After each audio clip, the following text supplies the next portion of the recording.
Oi, gente, eu sou a Laura, uma das criadoras do Copa é Copa. E eu sou a Lari, também criadora do projeto.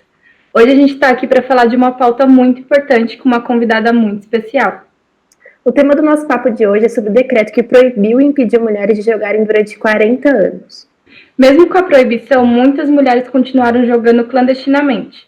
Mas a gente não tem registro nenhum disso, afinal foram 40 anos de uma história roubadas. E hoje a gente vai falar com a Aira, que é pesquisadora do esporte, para entender um pouco mais sobre esse fato histórico. Bora lá? Primeiro a gente queria agradecer você por disponibilizar seu tempo para a gente, para bater esse papo. E a gente está estudando uma forma de apresentação, então, Aira, quem é você na arquibancada?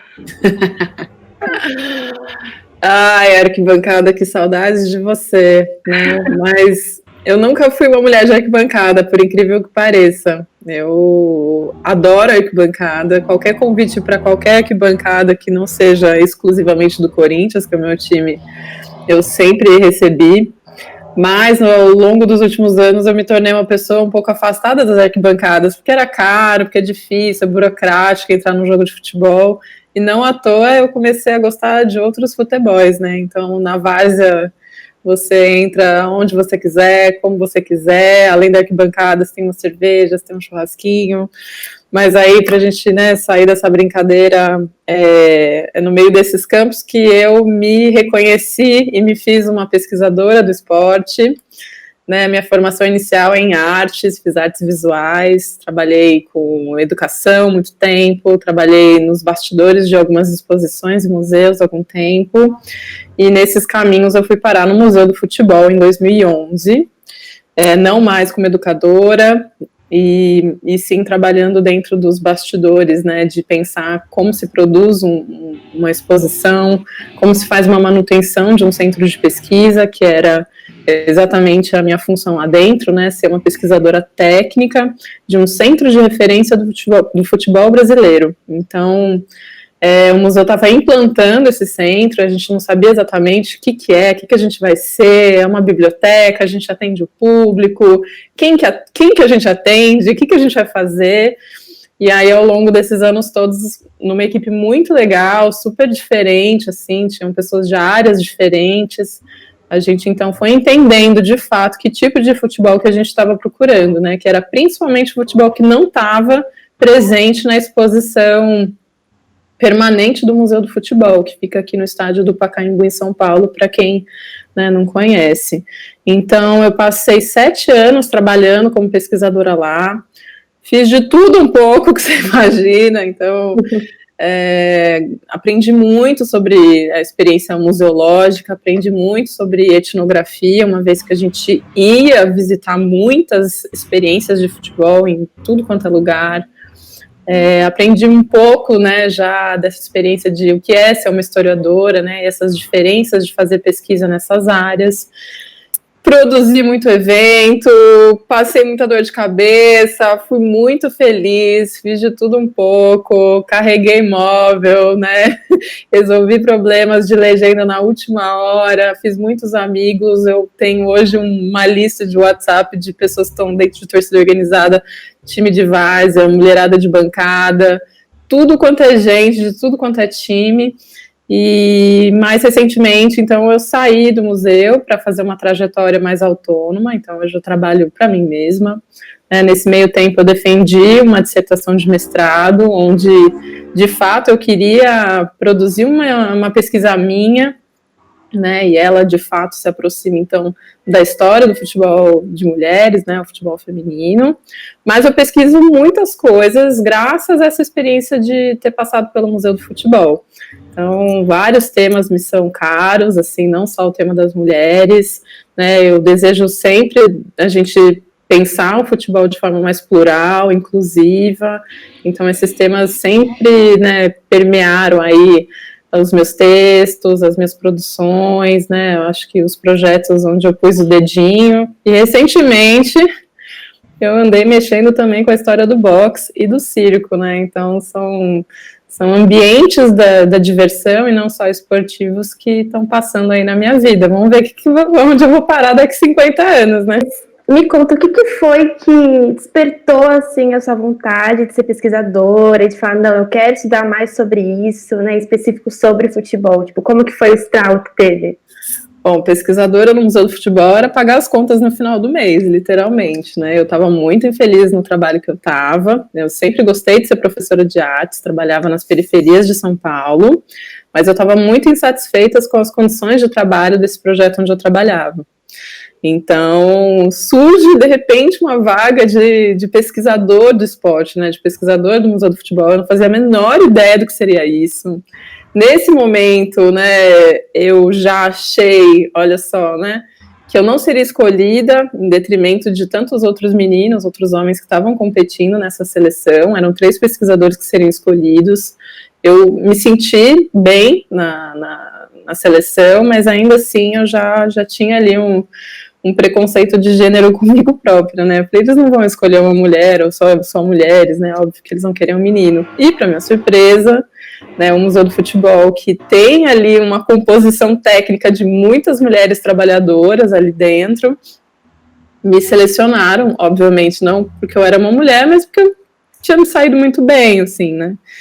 E então esses anos todos foi um ano também de desconstrução, né, desses paradigmas, desses preconceitos, né, a gente carrega esses preconceitos o tempo inteiro até hoje, né, a gente é racista, a gente é machista com as próprias mulheres, né, a gente ignorou dentro da instituição por muito tempo a história do futebol de mulheres, então esse tema, propriamente dito, ele vem de uma sequência de outros temas que foram sendo desconstruídos, né, temas de raça, temas de classe, né, então a gente começou a olhar para todo o futebol que não era contado na instituição, né, todos os personagens que tinham sido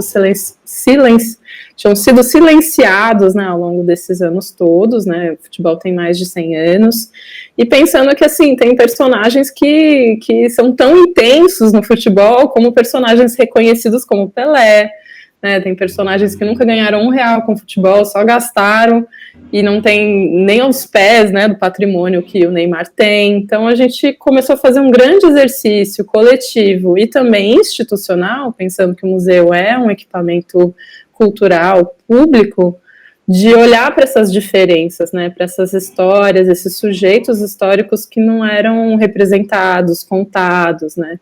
Então, em 2015, depois de Copa do Mundo, aquele bafafá que foi essa Copa aqui no nosso país, depois de um 7-1, a gente teve a Copa Feminina que ia acontecer no Canadá, e ali foi um primeiro presta atenção, assim, né, poxa, a gente vai falar de futebol feminino, né, a gente se propôs a isso, né, as atletas já tinham chamado a atenção de como o museu não era inclusivo sobre essa presença, essa representação dessas histórias.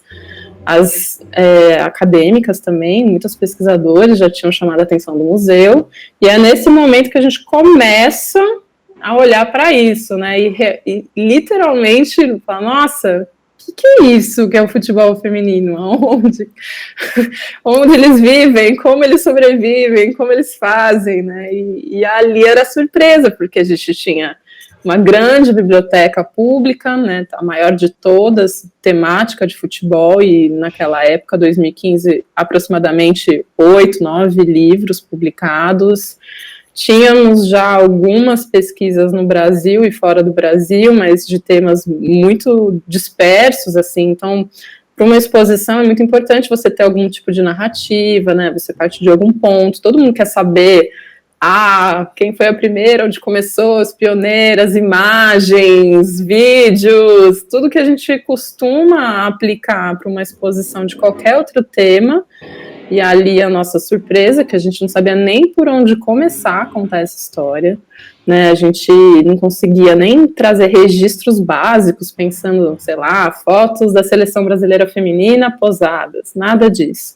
Então, nesse momento, 2015, eu, como pesquisadora da instituição Museu do Futebol, começo a ter esse trabalho de organizar um levantamento de material, de acervo, de contatos, de minimamente organizar essa história, onde que a gente vai começar na década de 80, 70, vixe, mas tem coisa em 40, tem coisa 30, né?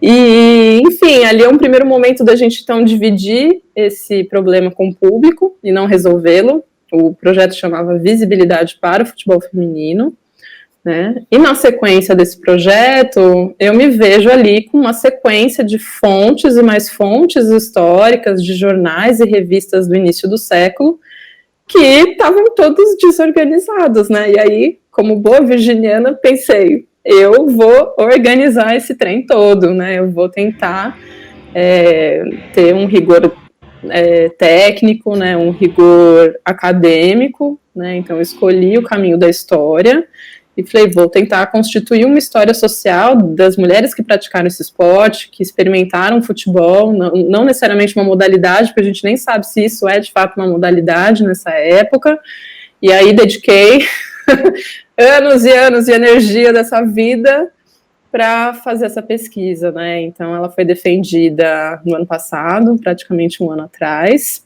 com muita felicidade, foi um filho muito bem colocado nesse mundo. E hoje eu tenho bebido um pouco os resultados desse projeto, né?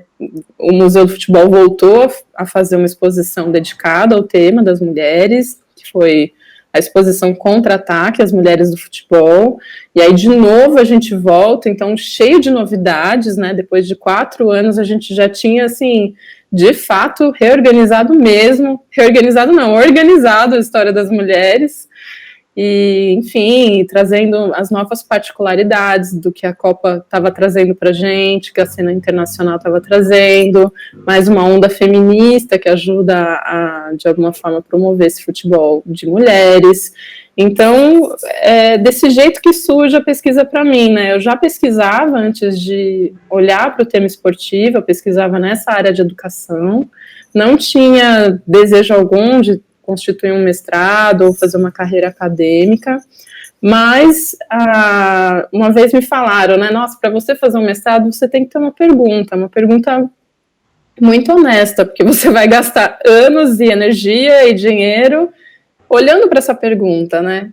E eu achei essa pergunta, eu queria organizar a história das mulheres antes da proibição, foi basicamente isso que eu me propus. E eu tenho muita felicidade quando eu estou procurando, fazendo as pesquisas em hemerotecas, em mexendo com jornais antigos, né? Eu tenho prazer em fazer isso. Há muitos estudos sobre isso, eu queria que você falasse um pouquinho para a gente o que foi esses 40 anos de proibição do futebol feminino. Sim, vou tentar ser sucinta, né? Mas, para mim, pessoalmente, essa informação, esse dado histórico que o futebol no Brasil foi proibido, e não só no Brasil, pensar aqui na Inglaterra, na França, na Alemanha, e também em vários outros países, né? Esse dado da proibição ele é muito significativo para pensar por que ele não se desenvolve como modalidade, o futebol entre as mulheres. Por que a gente carrega anos e anos de um preconceito, né, que envolve famílias, envolve as escolas, os educadores físicos, as crianças, né, como você não consegue constituir, mesmo dentro do país do futebol, que é como é reconhecido o Brasil, aqui dentro e fora, você não consegue desenvolver um calendário de modalidade, uma liga, né, então, quando eu saquei, né, que tinha já uma placa no museu, nunca nem tinha prestado atenção. Eu falei, caramba, gente, mas é proibido mesmo, né, um decreto-lei, Estado Novo.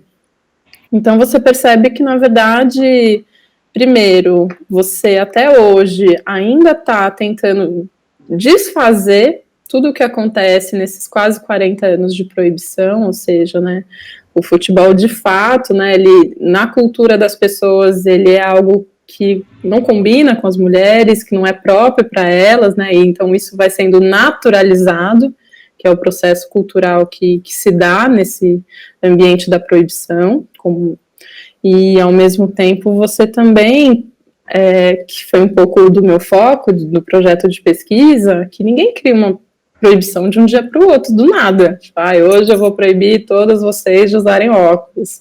Não, você proíbe porque tem gente desobedecendo.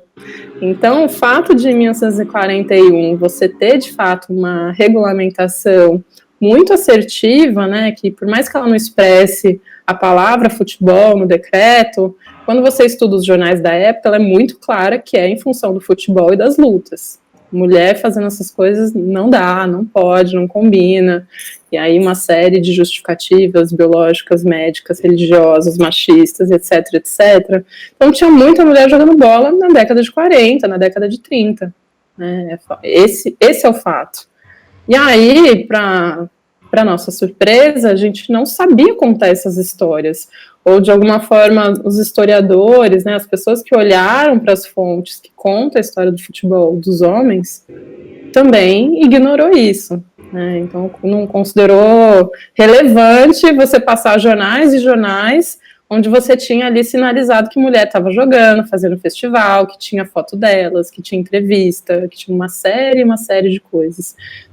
Digo uma série porque é uma série mesmo, né? Eu trabalho ali mais ou menos com mais de 400 fontes dessa época, assim, né? Pensando nos anos anteriores a 41. E tem muito material, né? De fato, aquilo chamou uma atenção, a ponto de chamar tanto atenção que mandaram proibir. Né?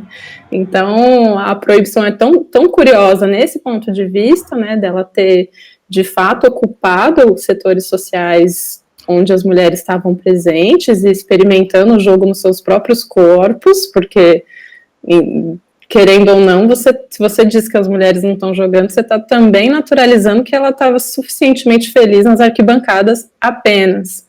A gente sabe que é isso, assim, um esporte chegou do jeito que chegou aqui, na modernidade, no início do século. Lembrando que ele fez ali um sucesso demais, ele estava muito na moda, você não tinha tantas opções de lazer como a gente tem hoje, não tinha internet, não tinha televisão. Por que a gente vai acreditar que essa mulherada toda só ia ficar sentada assistindo? Né? Por que a gente, inclusive, naturaliza essa ideia que as mulheres são submissas, vão ficar quietinhas, são delicadas e dóceis? Então, tudo isso faz parte de até uma formação de uma imagem, né, oferecida às mulheres, né, que, em tese, encaixa com perfeição essa ideia do que é ser feminino, quais os esportes que as mulheres deveriam praticar, e a gente continua acreditando nisso até hoje. Né? Então, olhar para essa história é, inclusive, reavaliar os nossos próprios valores, né, pensar porque na escola não me ofereceram, né, a opção de ser uma jogadora de futebol, porque eu não ganhei uma bola quando era criança, porque o meu pai não me convidou para ir para o estádio, né, porque que eu continuo dizendo que eu sou do país do futebol, se esse país nunca me quis como uma jogadora de futebol. Então, de alguma forma hoje, mais conscientes da proibição. E aí o nosso esforço na época, como instituição Museu do Futebol, foi contar para todo mundo que o futebol foi proibido no país do futebol, ajuda a gente a digerir esse mal-estar, porque o futebol feminino no Brasil é um grande mal-estar. Fica todo mundo tentando explicar por que ele não vai, por que não vai. Você tem a Marta, você tem excelentes jogadoras, você tem ali as equipes que estão há tempos investindo nisso e ele não vai.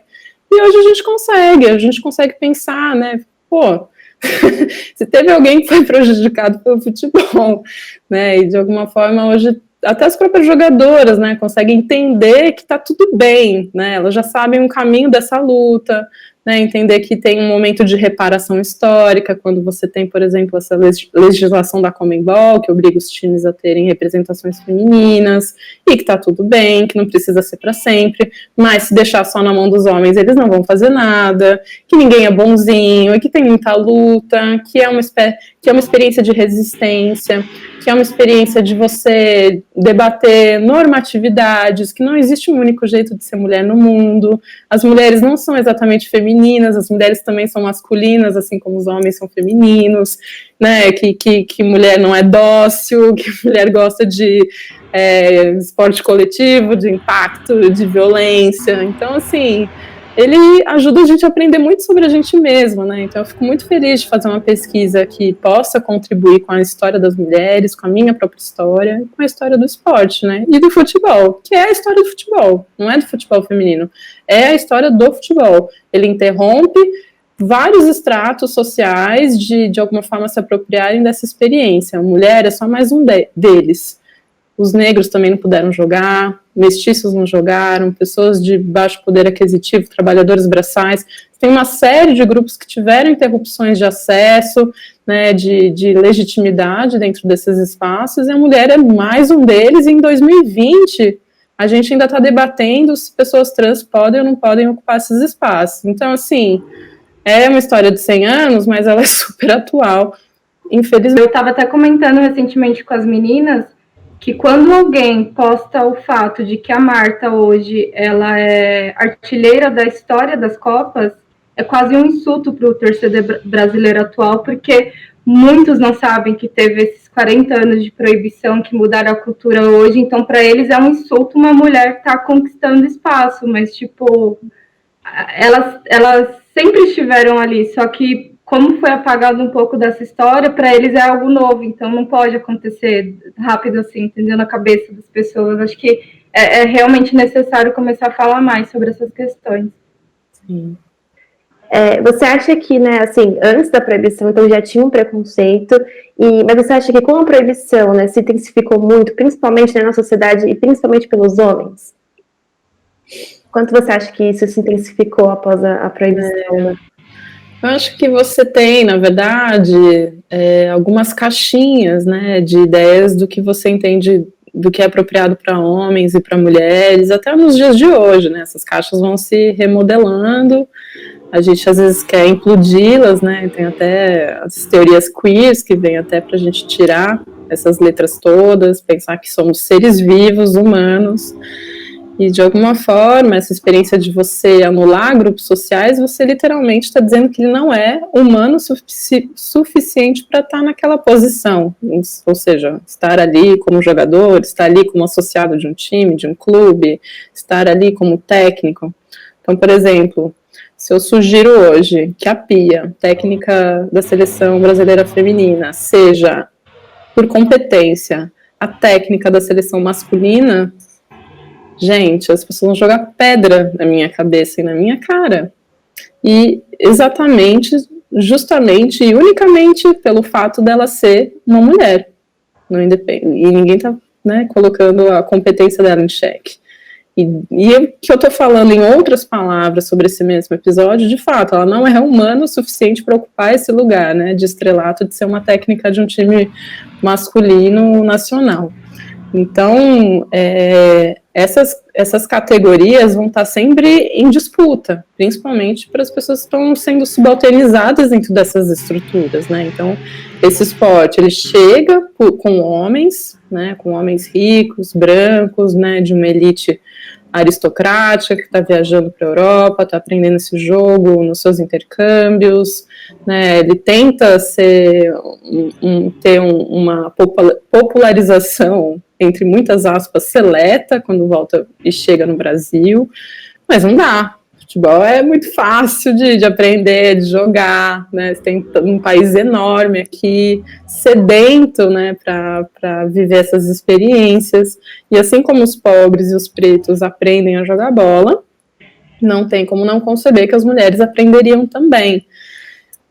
Essa transição, né, do esporte, dessa elite para essa massa mais popular, também acontece com muitas tensões, com muitas alterações ali, de fato, na experiência do que é jogar bola, mas acontece e de alguma forma você, então, passa a profissionalizar o futebol, né, e então essas pessoas de uma periferia, do subúrbio do Rio de Janeiro, conseguem ascender socialmente, inclusive através desse esporte.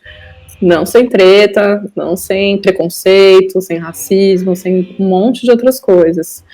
Mas o fato de você nascer biologicamente como, né, dita mulher, você de alguma forma você tem então uma ruptura mais difícil de ser quebrada, né? E aí você não consegue conceber, por exemplo, experiências mistas, né, na manutenção dessas ligas, desse esporte. Lembrando que nos esportes, né, essa estrutura moderna de outras modalidades esportivas, elas vêm sempre muito generificadas, né? Então, esse aqui é o basquete feminino, masculino, o vôlei feminino, masculino. Eu lembro, acho que no início do século teve uma experiência, acho que foi do tênis, que chegou a ter duplas que eram casais. né? Mas se a gente olhar, até isso, não precisa... Será que precisava ser assim, né? Tipo, sei lá, na vela, né? Acho que também você consegue, de alguma forma, desestruturar isso, mas, assim, hoje, 2020, a gente também não tem campeonatos de futebol misto, se a gente olhar, né?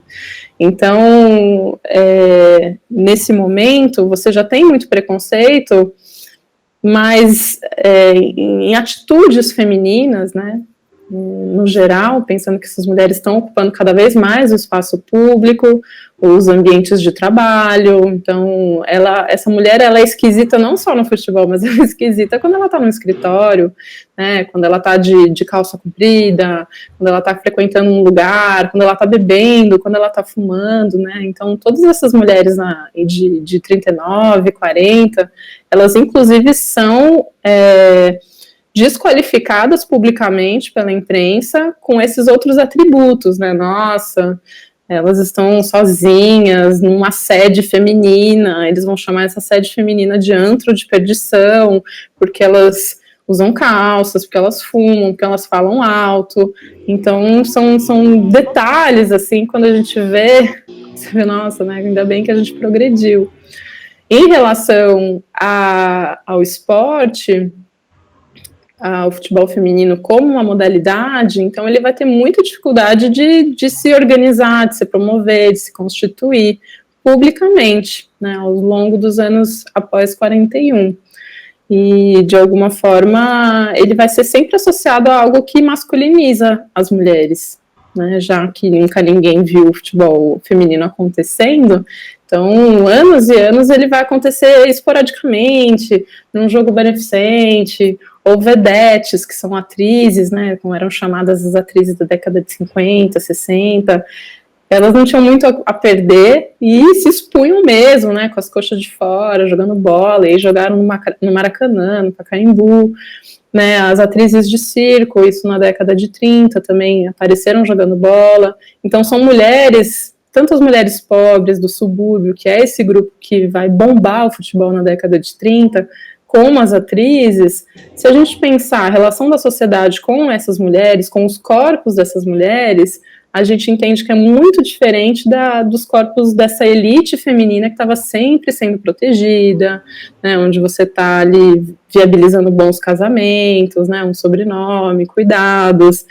E aí a gente tem essas mulheres desobedientes que estão se expondo, vão jogar, estão nem aí, né, tem uma liberdade, talvez, um descumprimento da normalidade, entre aspas, com esse ambiente, inclusive o ambiente esportivo. Os esportes, né, se você pensar o futebol, a ideia de masculinizar também pode ser uma ideia onde mulheres que não estão nesse padrão se sintam à vontade. Então, não à toa, você vai encontrar, sim, muitas mulheres lésbicas no ambiente do futebol, né? E por muito tempo isso foi tratado também como um problema, né? Vários clubes, dirigentes, até as próprias atletas justificando o tempo inteiro de que não, veja bem, isso não é nada. Mas também, né? Era um espaço seguro de você não ser essa ideia de mulher que era proposta na televisão, nas revistas, né, em todo lugar que você olhava, que é uma mulher heterossexual, que é sempre linda, que vai ter uma família, que vai ter filhos, né, que vai seguir de acordo com essa norma, né, social.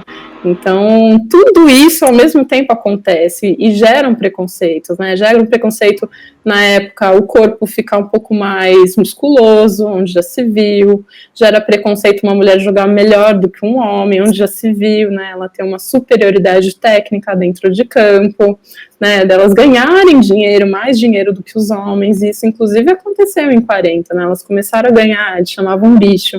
Elas ganhavam também, né, isso aconteceu na Inglaterra também, né, a proibição na Inglaterra, inclusive, tem muito a ver com lance de grana, né, até hoje falar, futebol feminino não dá dinheiro, sempre teve estádio lotado desde essa época, assim, nos circos estavam lotados, e na década de 30, em 20, você tinha mais de 50, 60 mil pessoas assistindo futebol feminino na Europa. E aí, como essas mulheres eram sempre associadas de uma fábrica, né, elas tinham um abono do dia de trabalho, teve um dia que elas falaram, bom, tá na hora de vocês dividirem esse lucro com a gente, né? Vocês estão vendendo ingressos de 50 mil pessoas no estádio pra gente jogar. E aí que começou uma grande confusão, que é a ponto da Liga desistir e falar, não, a gente vai mexer com isso não, e o futebol acabar por lá.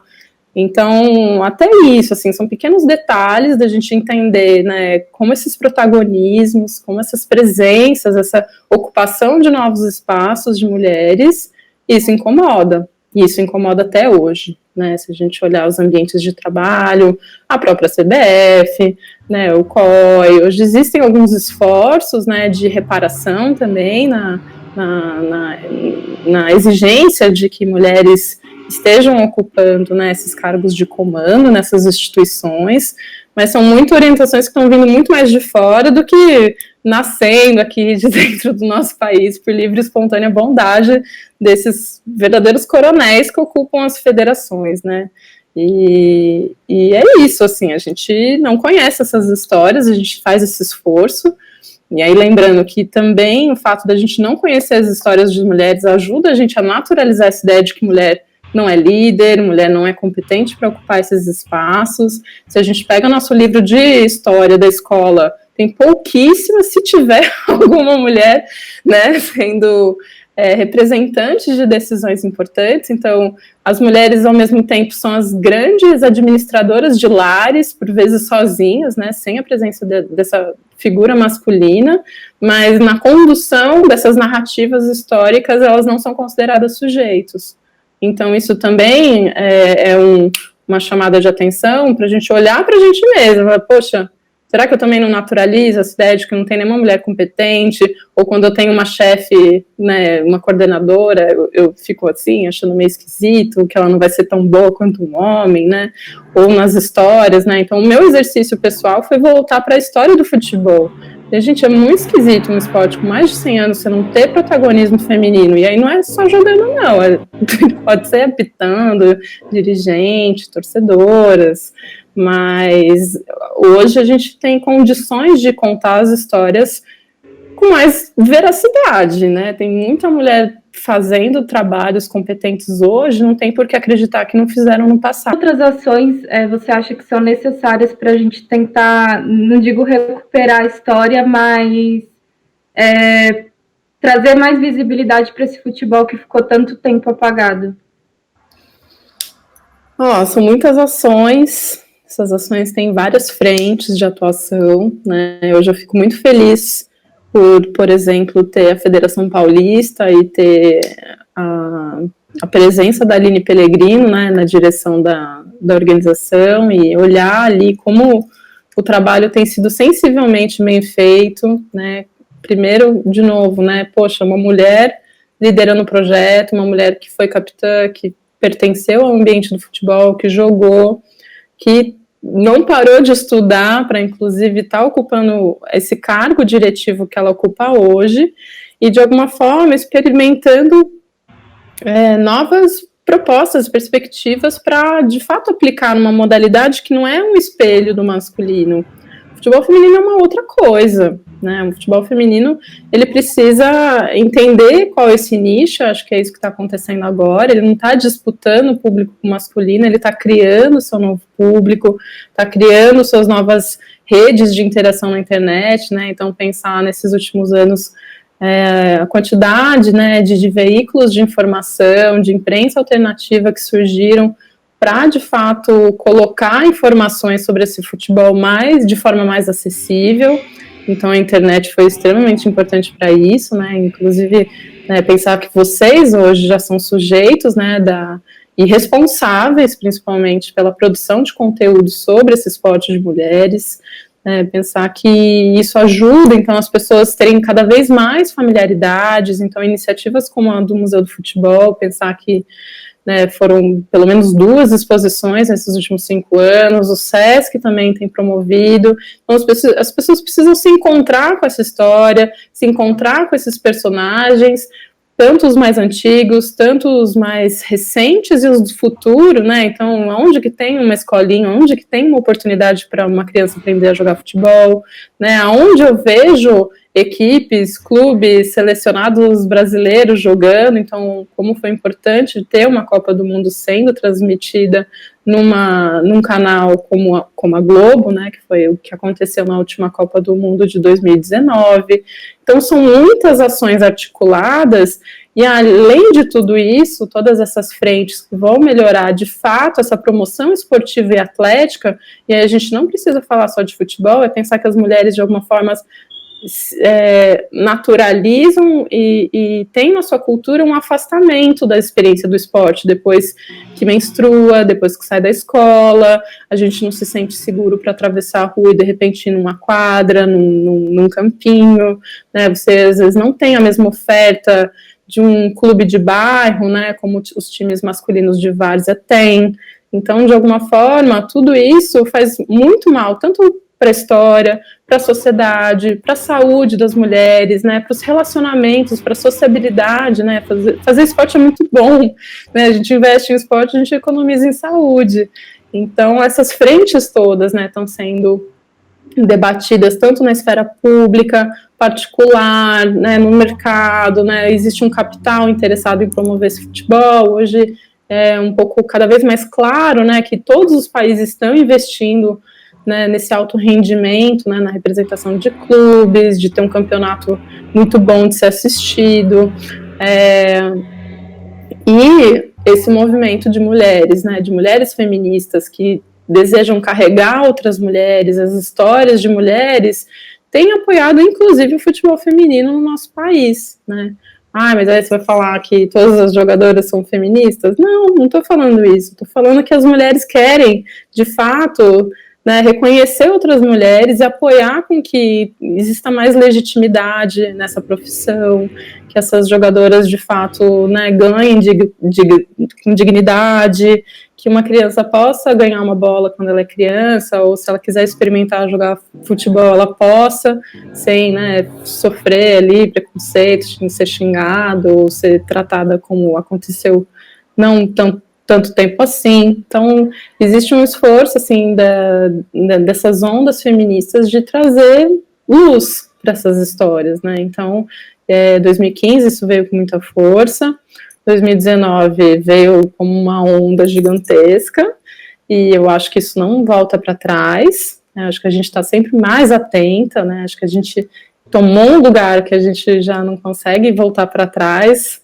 A seleção masculina ainda ajuda, né, porque eles têm feito a gente passar muita vergonha nos últimos anos, e de alguma forma desenvolver um carinho e um prazer por torcer para a seleção feminina, já que, né, disseram que a gente é do país do futebol.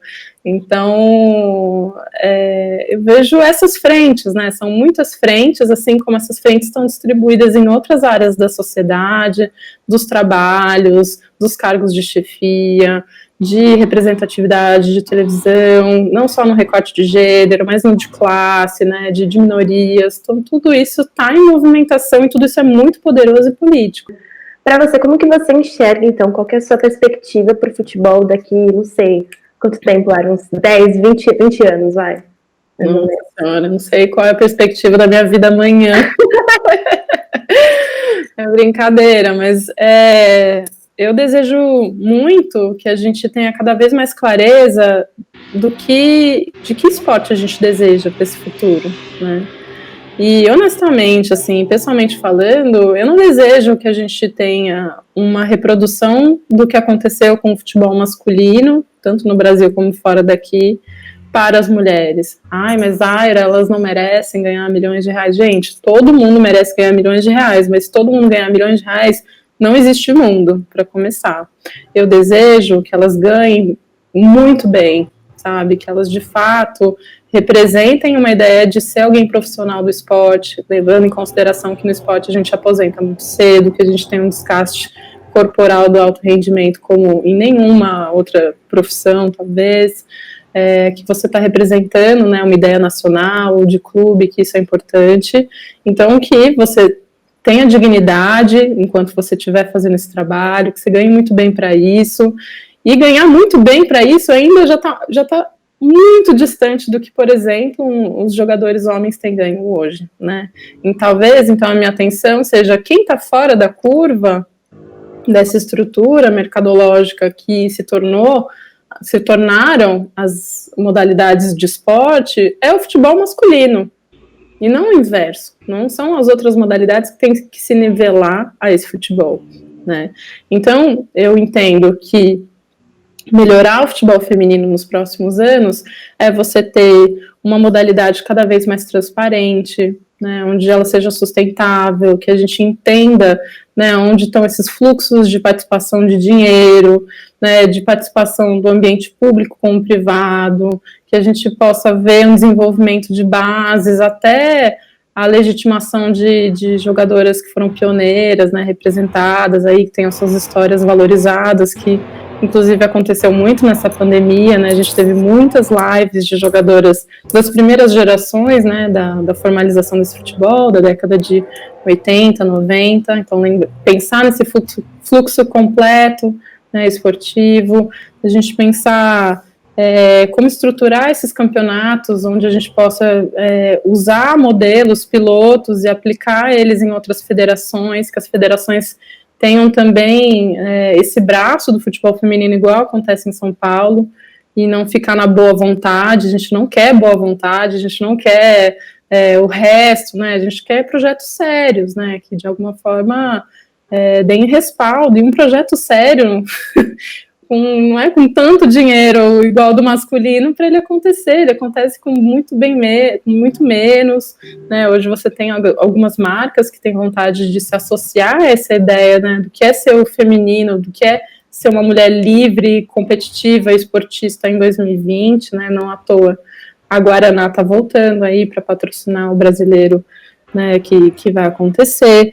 Então, a gente tem perspectivas que estão em formação. Então, a gente não tem um modelo pronto que vai ser aplicado, né? Então, se a gente olha os 5 anos passados para agora, a gente já tem uma cena que valorizou pra caramba, né? A gente tem muito mais público, os jogos que aconteceram no Pacaembu, né? A quantidade de pessoas que assistiram a Copa do Mundo na televisão, tudo isso foi, assim, surpreendente.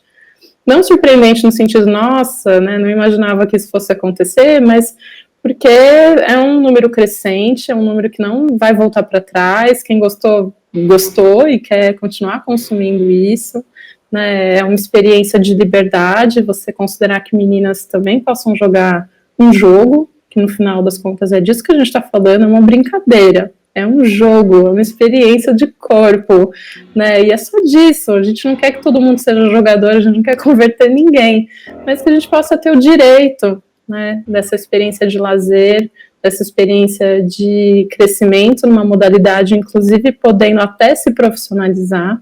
Lembrando que quando eu era criança, eu nem imaginava que existia essa profissão no mundo.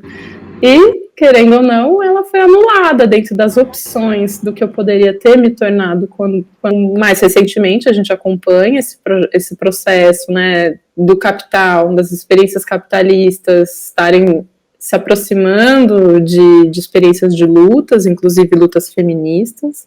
Pega bem, isso vende, mas, né, acho que cada instituição, cada projeto vai entender quais são os limites, né, onde se é possível negociar nessas relações, né, mas ainda assim você precisa ter essas parcerias, ou então é muito difícil você contar ou com dinheiro público, ou com uma benef de uma CBF, uma federação, que por vezes não vão ter um aporte financeiro para a realização de projetos, principalmente projetos culturais, né, projetos que estão fora um pouco dessa caixinha mercadológica que é o futebol, né? O futebol, se faz campeonato, né? Se organiza os grandes eventos, etc. Então, a Guaraná chegou agora, isso é importante, né? Ela já tinha sinalizado ali uma abertura no ano passado, quando ela fez as propagandas na televisão. Você tem a Nike, você tem o Google, você tem o Itaú, que estão trazendo, de alguma forma, né, essa bandeira, levantando isso, né, de alguma forma para suas ações todas, né, então falando sobre mulher, falando sobre o público LGBT em todas as instâncias, né, que interagem com a sua marca. Agora, bem recentemente, no Dia dos Pais, né, a Natura, né, levando a cabo essa experiência, de fato, de levantar essa bandeira para a população trans, e isso não é fácil, né, e aí você vê como como é difícil, né, a gente reconstruir essas histórias, né, essas culturas, né, que eu comento, né, porque assim como você não pode jogar futebol, você, mulher, é a pessoa que tem que cuidar da casa, você é que tem que lavar a louça, você é responsável por fazer a lista do supermercado, por lavar o banheiro, e não é assim, né? O meu corpo, a minha biologia não traz um DNA onde eu tenho essas especialidades. Tudo isso foi concebido culturalmente, a gente, do mesmo jeito que construiu, a gente tem capacidade de desconstruir. E, de alguma forma, essas parcerias, né, essas empresas entendem isso, né, e a gente fica um pouco feliz da gente estar desse lado da luta e não querer transformar em tradição o fato das mulheres estarem há anos trabalhando e não serem nem remuneradas para isso, né, só para citar um exemplo de uma frente. Então, graças a essas parcerias, a gente executou projetos muito bonitos e potentes, como os do ano passado, assim como a Globo, né, responsável pela transmissão, por fazer reportagens, né, sobre a história do futebol feminino, mas, a despeito de todo esse investimento, sempre aconteceram ações também que ajudaram a promover essas memórias, essas práticas, mesmo com todos esses setores ainda sem serem parceiros, né? Então é importante lembrar, a gente não depende deles, né? Com eles a gente fica mais forte, a gente tem mais recursos, a gente tem condições de fazer um trabalho militante um pouco remunerado, né? Porque a gente está sempre lutando o tempo inteiro, tem resistência o tempo inteiro. Mas com pouquíssimo recurso, o museu fez a exposição Visibilidade para o Futebol Feminino em 2015. E ela é tão especial quanto a Contra-Ataque. Só para a gente citar um exemplo, né? Mobilizou uma cadeia gigantesca de pessoas que contribuíram já naquela época, sem receber nada, ou recebendo muito pouco. Ainda assim, todo mundo se saiu muito mais forte dessa experiência. Então, a gente não depende desse recurso, mas esse recurso, sim, vai ser empregado para a luta.